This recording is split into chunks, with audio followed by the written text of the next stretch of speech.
everyone. My name is Nyemade, and I am a volunteer with I Am My Sister's Keeper, here to bring you another episode of Moments with I Am My Sister's Keeper. Now it is May, so it's Mental Health Awareness Month.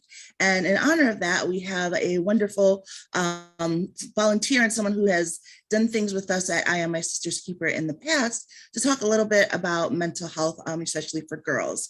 So I have Miss Chantel Rancher Coleman with us. Hi, Chantel. Hi, how are you today? I'm doing well. Do you want to introduce yourself and tell everybody a little bit about you? Sure. So, like Nyemade said, my name is Chantel Bratcher Coleman. I am the CEO of Shaping Minds Therapeutic Services, which is a private practice for mental health. We're located on Main Street in Newark, and we are a minority-based mental health provider. And we work with children all the way up to older adults. And we're also working within a few schools and after-school programs as well. Nice, we love that. Now, with My Sister's Keeper, we work with girls in a wide range of age, from children to teens. I want to start off talking a little bit about the teenagers.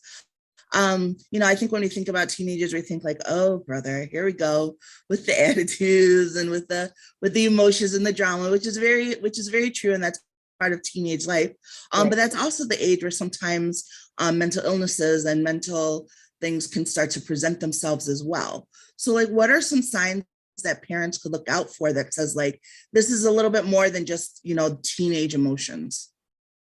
Well, see, it depends. A lot of times, like, you kind of know what kind of student your child is. And around this, that age group, once you start to hit the teenage years, which is funny, we were just talking about my teenager, right? They start to get a little bit more emotional than usual, where everything is a crisis. Like, that's the thing around these teenage years. Everything to them feels like a crisis, and it is very much a crisis to them. So, like, a lot of emotions, a lot of times you want to pay attention to the friends that they're having, or lack of friends. Like, maybe they were very social at one point and now all of a sudden they don't have friends, they're isolating, or they were one that isolated and now they have a bunch of friends. How much time they're spending on social media is something you pay attention to. Their grades, interest or lack of interest in sports. Like, sometimes they might, up to this age, be really interested in sports, and then all of a sudden it's like, yeah, I don't want to do that anymore. Which, I mean, they'll start to change their mind and figure out who they are around this time. But when they don't want to do a lot of, like, organized things, then you want to start kind of asking questions. Another thing that's big too around this age group is cutting. So you want to pay attention to, every once in a while, just kind of look at their wrists, just make sure you don't see any things on their wrists, because a lot of times you'll see a lot of superficial cuts and things like that. If someone is going through something and struggling, that's a way that people relieve some of that pain that they're feeling. They do little superficial cuts on their arms. I've seen a lot of girls lately where they're kind of writing on themselves, which, I mean, most of the time you see that in, like, the little kids where they're taking pens and writing on themselves. But as teenagers, it's not so much the writing on themselves that you look for. It's what are they writing on themselves? Because sometimes those pictures and words can tell a story if you're paying attention to that. And just kind of, really, it's all about checking in. Just checking in with them on a regular basis, asking them how things are going, knowing your child's personality and how they respond. So just kind of being in tune with, how they are on a day-to-day basis. Like, they're probably going to have bad days. It happens. But when you start to see things that are prolonged, like, several days or several weeks or several months, that's kind of concerning, or, kind of catches your eye, that's when you just want to ask more questions and offer them support. And what are some of those questions that you can ask? Like, let's say the parent notices some of those symptoms that they've been, happening for a while. What's a good way to sort of broach that topic with them to draw out the information that they might need to know if they should take additional steps? So, see, my kids, so the thing in my household, my husband and myself are both therapists. So we're pretty, like, straightforward. Like, is there anything going on with you? Did you need to speak to someone outside of us? Or just, I'm here. Do you want to talk to me about anything? How are your friends doing? Like, a lot of times we forget to pay attention to who the friends are, because that's like very telling, right? Like if you know who their friends are, like, oh, well, what's going on with this friend or that friend, and just, just letting them know that whatever you're interested in, I'm paying attention. And so when you have that type of relationship with them, it's not odd for you to come into their room one day and be like, oh, like, we haven't talked in a while, like, kind of sit down on the bed and say, well, what's going on in your world? Like, what's happening? Like, what kind of things are stressing you out lately? So just general conversation. It doesn't have to be like, are you dealing with anxiety? Are you dealing with depression? It doesn't have to be that straightforward. It's just, I know that you're in your own world at this age, and I just want to let you know that I'm paying attention. And if you want to give me a glimpse into what that world looks like I'm here, and I'm open to it, with no judgment. And that's the thing with a lot of kids, is a lot of things they want to tell you, but it's like, I don't know how you're going to respond to this, so I keep it to myself. Yeah. And so, I think the biggest thing as a parent is to kind of check in with yourself first before you address these things, because if your emotions are high or you're overwhelmed, information that they could give to you could trigger something in you. So you got to kind of make sure that you're doing whatever self-care you need to do for yourself first, and then it makes it a lot easier to be able to address the kids. No, that makes a lot of sense. So let's say a parent has, been talking with their child, their daughter, and they've identified that, maybe we should get some help outside of the home. What are some things that they should look for or ask when trying to find a therapist that would be a good pairing for their child? So one of the first things you want to do is, I always, when there's someone that is of age to be in a school setting, I always start with that first, because a lot of times the kids have built relationships with the counselors that are right there in their schools. Mm-hmm. And so if that's available, you first of all, you have to ask your child what support do they need, right? Because we might assume that a therapist is what they need, but maybe they want to start yoga, or they want to start working out, or maybe they want a therapist, or maybe they want to talk to the guidance counselor at the school, or maybe they want a mentor. Like, there's several different ways that they can get support. So the first thing is asking them what kind of support they want. Now, if it's to the point where it's like, it's really bad and you're really concerned, then you might have to, kind of make that decision for them and say, this is what I feel as though we have to do. But the reality is, no matter what intervention you put in place, if the child is not invested, then it's not going to be beneficial. And so that's the first thing, is kind of making sure that the child is at least open to whatever supports are coming next. And then once they say, you know what, I'll try therapy, like, okay, let's see, having them be a part of the process. So, if you're going to look on, like here in Delaware, there's the BBDT registry, and that registry is for minority therapists, if that's what you're looking for. Or you have Psychology Today is another good place to look. A lot of times, some of our referrals come from someone that is on Facebook, will say, my child is in need of some help. Can someone give me recommendations? And it's good when you have that word of mouth type of thing, or a profile that you can read, because it's like, what is this person's background? Mm-hmm. And when it comes to my child and whatever issue they're having, is this person, do they specialize in this? Are they comfortable with this? Is this an area that, when it comes to teenagers, that they're going to be able to get their point across? So you kind of have to ask some questions. So you want to do that first, like, as you narrow down, like, okay, my insurance is this, so I can go to these 5 individuals, then reaching out to those people and just asking questions like, my child is dealing with anxiety, or my child is starting to isolate, or I'm concerned, and just voicing what your concerns are, and then making sure that that therapist is someone that is willing to deal with that particular concern with a teenager. Because, some people don't want to deal with teenagers. Some people don't want to deal with little people. Some people don't want to deal with adults. So, you really want your child to go to someone that enjoys working with that population, mm-hmm. because that's going to make a difference in, how it's received, because most people don't want to go to therapy. Yeah. Like there's not a lot of people that are just excited about, now once they start to get into therapy and it's like, I love my therapist, then they get excited about therapy. But initially, nobody's really jumping up and down and be like, yes, I'm excited about meeting this therapist for this first session. Yeah. So you want someone, you know, if your child is someone that is very shy, you want someone that is okay with bringing that shyness out. Or if your say your child is into, I don't know, you maybe your child has a interest in sports, then maybe there's a therapist that was an athlete. You know, just kind of seeing if you can pair them with someone that has kind of an interest in whatever they're doing. And I think that is helpful, because before, with all of us, it's like, if you're interested in what I'm talking about, that makes me want to talk more. Yeah, that's true. You mentioned cutting earlier, and it's, you know, I know it's hard sometimes to talk about these more difficult things, but it is definitely one of those things that I think affects girls, especially more than boys. But can you explain a little bit more about like what it is, like what causes it and what parents should look out for? Yeah, so a lot of times when you see someone that you know, somebody is a cutter, you'll see like it'll look like little scratches on their wrists, and sometimes people will do it on their legs and things like that, but usually on the inside of their wrists.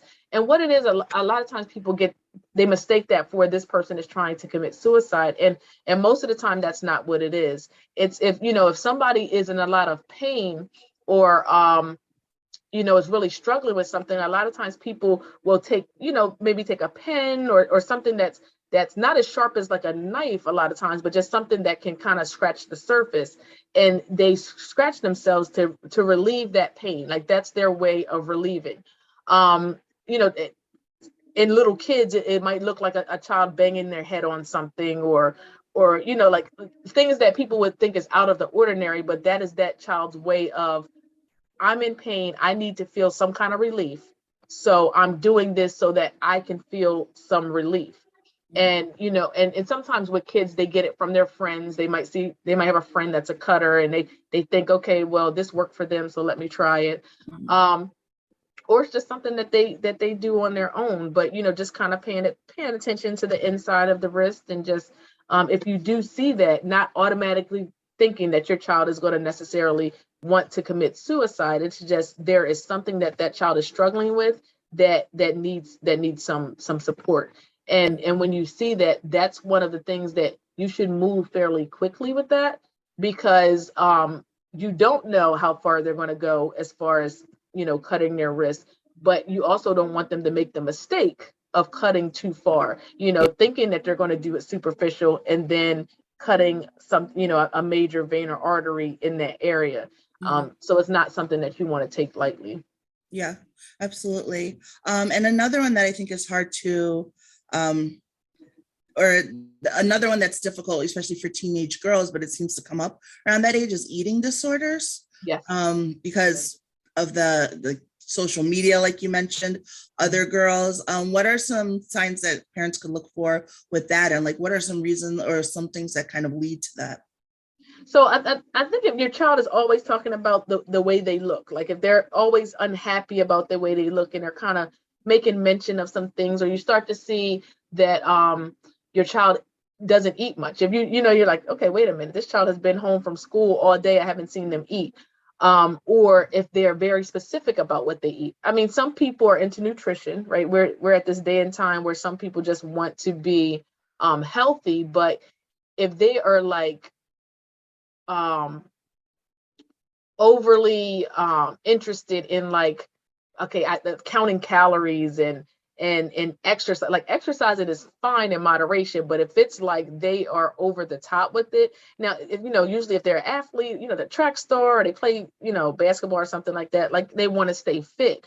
But if they're not an athlete and you just see them all the time, like I need to go running, or I need to work out, or just like it's excessive, then you want to start to pay attention to that. And then with overeating too, right? If you notice they're stressed out and they overeat, or if they're doing anything that doesn't feel like it's being done in moderation, or it's not appropriate for like what you're used to in your household, then that's something that you definitely want to pay attention to and start to ask questions, because there's a lot of influences, right? It used to be that the influence was the friend group.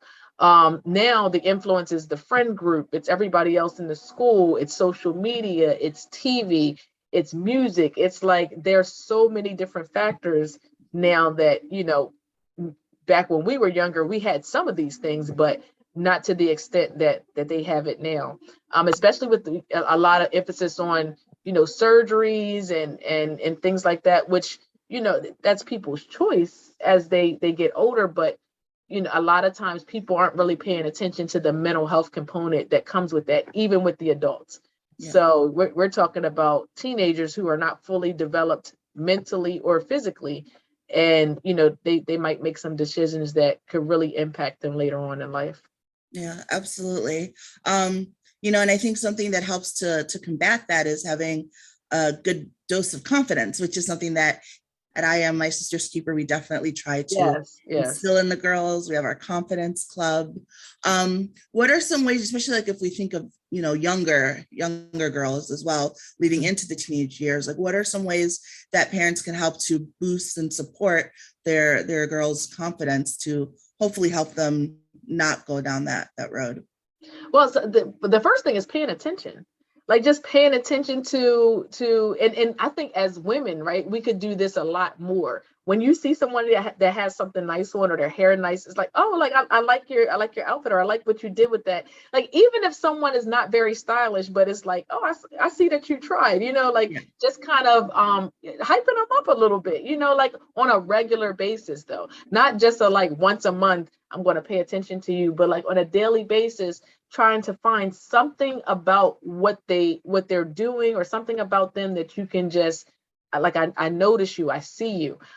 Because the whole thing is, if we're not seen at home, then we're going to try to be seen somewhere else. So if we can just, kind of feed into our kids, right, and make time for them. Like we're all very busy. I get it. It's hard enough to find time for yourself, but sometimes like we need that too, right? Like if we could have that time with our kids to sit and polish our nails, or with the boys, like whatever they want to, whatever the boys want to do. Boys like manicures and stuff too, like just to take the time to like, let's just do a pampering day like once a month, where for a few hours we're gonna sit and we're gonna do something together or watch a movie, but we're gonna talk. It's a shame because that whole traditional sitting at the dinner table is not really what happens as much anymore. But that was a great time to be like, like I noticed that in school, like your grades are coming up, or I noticed that you've been really putting an effort into being nice to your siblings, like just feeding into them just positivity, period. Right. And then, like I said, it still goes back to, as a parent, being in tune with your own stressors, your own emotions, your own responses, because a lot of times, if we're going through it and we're snappy with our kids, they internalize that like they're doing something wrong, and it's not them. It's just, I'm having a bad day. But even communicating your own mental health journey, right? Like letting them know, I'm not feeling good about myself today, but this is what I'm going to do to make it better. Like letting them know that it's okay to talk about where you are, throughout the week, or that you're going through something yourself, or that you're working on things, just kind of leading by example. If you're not confident yourself, it's kind of hard to build confidence in someone else. So, making sure that you feel good and you take pride in yourself, no matter what size or age or whatever you have going on. If they see that you're okay with you, then they'll believe you when you tell them that they can be okay with themselves. And so it's really like everybody has to be involved. Like everybody has to be in tune. And as educators, when we're in a classroom with these kids, kind of doing the same thing there as not the parent, but the person that they spend a lot of time with on a daily basis. So I just think it's important for us to just always try to have a positive energy as much as possible, so that they can draw on that positive energy. Absolutely. And then, one last question. We mentioned earlier that everything's heightened at that age, the teenage years. And sometimes even when you're younger as well. And I remember just going through it whenever I'd have like an argument or a fight with my friends. It felt like the end of the world because your friends are your world at that stage. Yes. So like, Yes. how can a parent help a child navigate that? Because you also don't like, I feel like you want to let them know that it's not the end of the world, but you don't want to be dismissive of their feelings. So how can a parent help their kids through that? So I think one of the things is knowing what's going on in your kid's world, right? Like in order to address how important things are, like you have to understand who's in their world, what's in their world, and what is the importance to them, right? Because like especially at this age, like you know, with one of my daughters, she had a little boyfriend. She's 13. She had a little boy she identified as her boyfriend, and he broke up with her. And so, you know, she had a moment for the day, and I'm like, well, how can we turn this around? What do you need? Like, how can I help you? And that's what we addressed first. First, we addressed what she was feeling. Like, let's figure out how to help you not feel the way you feel. And then I waited to the next day to even have a conversation about, I understand that your feelings are hurt. Tell me a little bit about what happened and how it happened and how your feelings were hurt. And then I still waited to address, okay, I understand that, you know, you don't like the way that this person treated you, but you have to understand that when someone treats you in a way that you don't approve of or that is not comfortable for you, that is someone that you kind of want to consider. Do you want them in your space? Like, is that someone that you want to invest time in? But also addressing maybe that person is going through their own mental health stuff. Maybe that person is struggling. So, you know, depending on, you know, with what I explained to her is depending on how the situation feels to you right now, maybe you want to reach out and just make sure he's okay. Not to get back together, not to say you hurt my feelings or anything, but just, are you okay? Is there anything that you're going through? Because at the end of the day, like if you consider yourself to be friends, then you want to check up on other people, even in the moments that you're hurting. And then with that decision, it's after you have these conversations and you deal with these emotions, is that someone that you want to continue to build a relationship with? Is that person giving you as much time and energy and consideration as you're giving them? Because sometimes you have to let people go. Sometimes they'll come back and you'll be able to rekindle that relationship. And other times you'll realize we're just not on the same page and whatever we had has run its course and I need to move on. But to just, you know, have those conversations about what these people mean to them and why they mean these things to them. And once that is gone, how are we going to be able to provide you with what you need so that you don't feel that emptiness because a person that was significant to you is no longer available to you? And not try to, you know, go about replacing things that, you know, that we feel are lacking with the wrong things. So just, you know, just kind of having that conversation and explaining that, you know, everybody's not going to be there for forever. You know, sometimes we meet people and it's like, that was my best friend in the world. And then you realize that I'm taking a different direction than that person.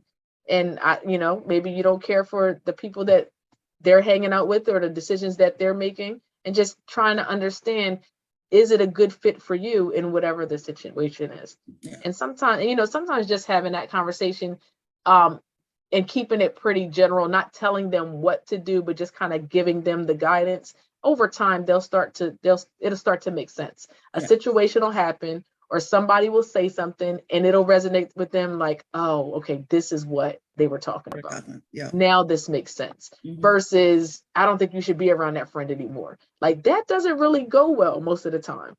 Like most of the time when a parent comes to us and don't do this and don't do that, do this, it's like, first of all, I don't feel like I have a part in any of that decision making, but I feel like I'm old enough to make decisions, right? So if you don't include me in what happens next, then I probably don't want to take that step. And that's, I mean, that rings true for us as adults too. It's like, don't tell me what to do. You can suggest some things and you can try to make it make sense to me, but don't tell me that this is what I have to do, because then it's like, yeah, well, I don't know if I want to follow you. I don't know if I don't know if I trust what you're telling me. So you just, it takes time. It takes time, and it takes a lot of. I'm all about, you know, positive energy. It takes a lot of energy, And, sometimes with my daughters, I'll tell them quick, like, your energy is off. Something's going on. Your energy is off. You don't have to tell me what it is, but your energy is off. And let me know if you need to figure out a way to shift that energy. Yeah. Because something's going on. And they might come back a week later, because I have a 13-year-old, an 18-year-old, and a 20-year-old that are here with me, out of the girls. And so I'm like, for them, it's like, why don't you, go say a prayer, or go meditate, or go outside and take your shoes off and walk around in the grass and just kind of reset, like you need a reset. Yeah. And then come back and talk to me. And sometimes it works, and sometimes they ignore me, and just depends. It just depends. I know I said that was my last question, but I actually have one more question. Okay, yeah, no problem. So we, unfortunately, there's been a lot going on right now in the world.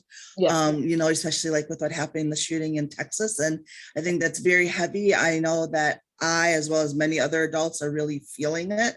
But kids are as well. Even if we try to protect them from seeing the news and seeing those things, they are experiencing it. So what's a good way for a parent to talk to their kids about it, both to find out how they're doing and also to comfort and let them know that things will be okay? I mean, just starting just how you said, right? Like, there's a lot of things going on in the world. Like, is there anything that's going on right now that you feel as though is affecting you? Is there anything that is bothering you? Do you have any questions? And then letting them know how you feel, right? Like the reality is, like, I have feelings about the things that are going on too. So maybe they don't want to talk about their feelings, but to say, wow, like I was watching the news and I saw that this happened, age appropriate. Like, I saw that this happened, like, that's like, I feel bad for the family, or like, it really upset me, or just to tell the truth, right? Like, when I saw that, it gave me a headache, because it was just like, so much going on, and sometimes we feel powerless, and just having that conversation about, this is, as an adult, this is my struggle, right? So I know that I'm struggling, but if you're struggling, like, let's talk about it, and maybe we can support each other. Or are you and your friends talking about it? How are you supporting each other? But just getting an understanding of, like, where are you with this thing? And some kids, you might just say, it doesn't affect me. Like, I don't know them. I wasn't there. It doesn't affect me. And it's like, okay, that is understandable too. But then you have some kids where they feel everything. So it's like, as soon as the world hurts, they hurt. And then in helping them understand, like, especially with me, I'm like, I get overwhelmed too, because I try not to even watch the news. Yes. Because my thing is doing this for a living, helping people with their crisis every single day, for me, takes a lot of energy. So I try not to watch the news, because the news, depending on how they present it, always kind of seems negative. And it's like, I just want to believe that there's still good in the world. There's still good people. Everything is not completely terrible.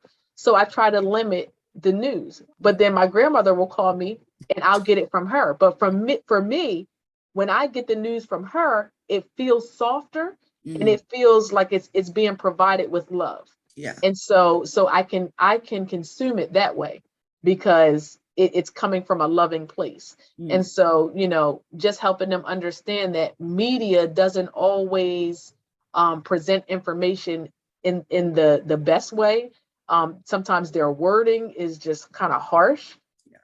Their delivery, like, I mean, well, here lately, like, the reporters have been, like, in tears and stuff like that, but often you don't see that. Like, you don't see the emotion. It's kind of like, these are the facts, and this, and you're like, wow, how can you not be emotional telling that story? Yeah. Right. And so, so it's kind of disheartening sometimes. So just having that conversation and giving them information that they can digest at their age, and just being open and honest to a certain degree about how it impacts you as well. Absolutely. Well, I can't thank you enough for your time today. You are a wealth of knowledge. I always love anytime I get to talk to you. And yes, very excited talking to you. And I'm sure the parents will appreciate the information that you shared with us today. So thank you very much. You're welcome. I hope it helps. I hope, I hope something that I said helps. And there's a lot more to learn, but whatever you don't know, educate yourself. Mhm. And that's what I try to do on a regular basis, just stay educated, because understanding this new generation, it takes a little bit of work on our part. It does, but thankfully there are resources out there for people. I work with NAMI, National Alliance of Mental Illness, that has resources, and Chantel, you have your Shaping Minds, which is a place that people can go. Where can they find you? If they wanna... So you can look us up on our webpage is www.shapingmindstherapy.com.